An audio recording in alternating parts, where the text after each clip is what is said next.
నాకు ఈ డ్రెస్ ఎలా ఉంది? చాలా బాగుంది పూరి. నిజంగానా? నిజం పూరి. నన్ను అడిగితే నువ్వు ఈ డ్రెస్సుల్లో కంటిన్యూ అయిపోతే చాలా బాగుంటుంది.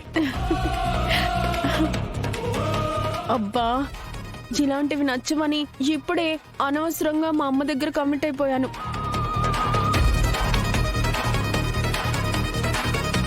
అయినా పర్లేదు, నువ్వు ఎలా ఉండమంటే నాకు అలా ఉండడమే ఇష్టం శివ.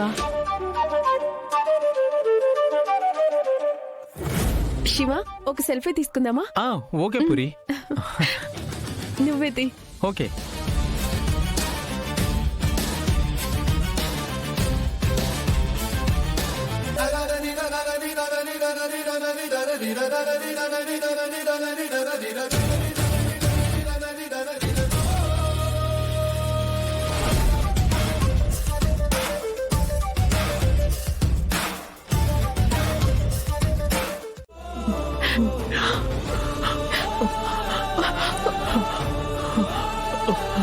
బావా,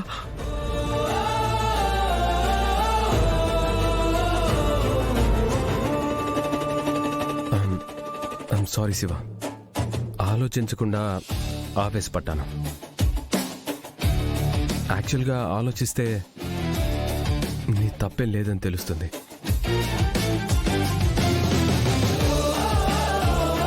అమ్మ చెప్పాకే అది నాకు అర్థమైంది. రా వెళ్దాం.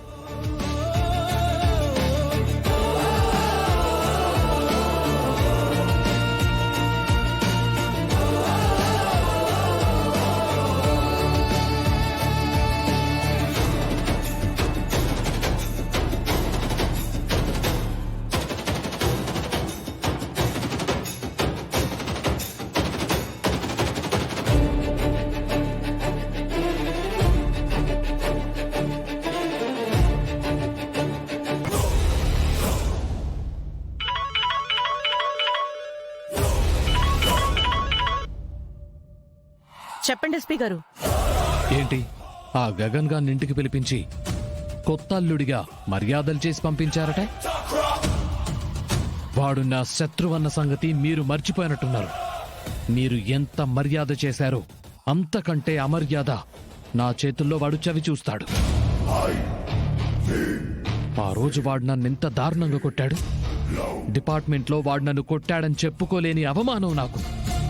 అంతకంతా వాడు నా చేతుల్లో అవమానింపబడతాడు. చివరికి వాడు నా చేతిలోనే పోతాడు. వాడు నా చేతిలో చచ్చిన రోజు, అయ్యో మా అల్లుణ్ణి చంపేస్తావా అని మీరు నన్ను నిందించకూడదు.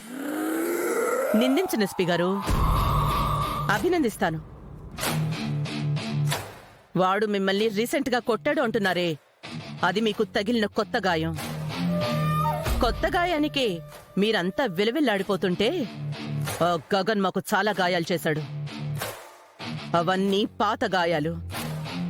మరి మేమెంత విలువిల్లాడాలి? ఎస్పీ గారు, వాణ్ణి చంపింది మీరే అయినా వాడి చావు వార్త విని సంతోషించే ఆ మొదటి వ్యక్తులం మేమే. కావాలంటే చంపండి. వాణ్ణి చంపడానికి మేం కూడా సాయం చేస్తాం. నాకెవరి సాయం అవసరం లేదు. ఇది నా పర్సనల్ పగ. నేనే సాధించుకుంటాను. ఓకే, అయితే ఆల్ ది బెస్ట్. మరో మాట ఎస్పీ గారు,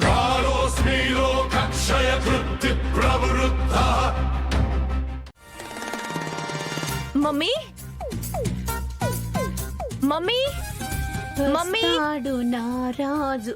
ఏ గోరింటాకు, మా మమ్మీని చూసావా? లంకంత కొంప కదా బేబీ, ఇక్కడెక్కడో ఉండుంటుంది. ఈ మూలో ఆ మూలో కూర్చొని స్వెటర్లు అల్లినట్టుగా కుట్రలు కుతంత్రాలు అల్లుతూ ఉంటుంది. మమ్మీని చూసావా అని అడిగాను. చాట భారతం చెప్పమనలేదు. మీ మమ్మీ దాకా ఎందుకు బేబీ? సమస్య ఏంటో చెప్పు. చీటికలో సాల్వ్ చేసి పడేస్తాను. ఓ, నీకంత సీనుందా? మీ మమ్మీతో కలిసి తిరగడం మొదలుపెట్టాక మీ మమ్మీ కంటే ప్రమాదకరంగా తయారయ్యాను. కావాలంటే టెస్ట్ చేసుకో. సమస్య ఏంటో చెప్పు. సాల్వ్ చేయకపోతే అప్పుడు అడుగు. సరే చెప్తాను విను. ఆ చెర్రిగాడు మా డాడీకి ఏదో చెప్పి ఎక్కించాడు. డాడీ ఇప్పటికిప్పుడు మమ్మల్ని హనీమూన్కి వెళ్ళమంటున్నాడు. దాన్ని ఆపగలవా? ఆవలింత తీసినంత హాయిగా ఆపుతాను. రా కమాన్.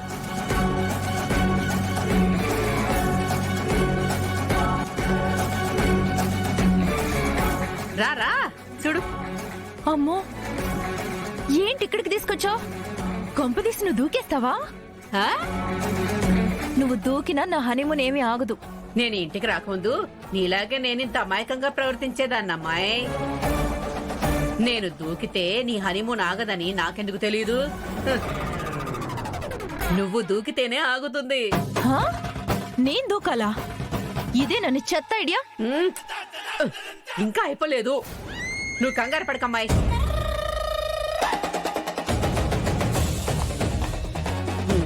చూడు బేబీ, ఇది ఇలా పట్టుకొని ఒక్కాలు తీసి ఇలా అట్టేసావు. ఆ?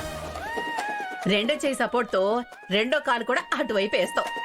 ఆ? నెమ్మదిగా ఈ గోడ పట్టుకొని కిందకి జారుతూ ఉంటావు. ఆ? జారి పడిపోతున్నట్టు యాక్ట్ చేస్తూ గట్టిగా అరుస్తూ ఉంటావు "ఆ, ఆ, ఆ" అని. నేనేమో కంగారుగా చెరిగండి తీసుకొస్తాను. నిన్ను కాపాడడానికి వాడు ప్రయత్నిస్తాడు. ఆ? నువ్వు వాడి చేయి పట్టుకొని వాడి కిందకు తోసేస్తావు. అప్పుడు వాడు కింద పడిపోతాడు. ఆ చెర్రిగడికి నడు విరిగిపోతుంది. అమ్మాయి, హనీమూన్ కి ముఖ్యంగా కావాల్సింది నడుమే. అది విరిగిపోతే ఇంకేం చేయలేడు. అబ్బా గోరింటాకు, ఇది సూపర్ ఐడియా. ఇన్నేళ్లలో నువ్వేదైనా ది బెస్ట్ ఐడియా ఇచ్చావంటే అది ఇదే.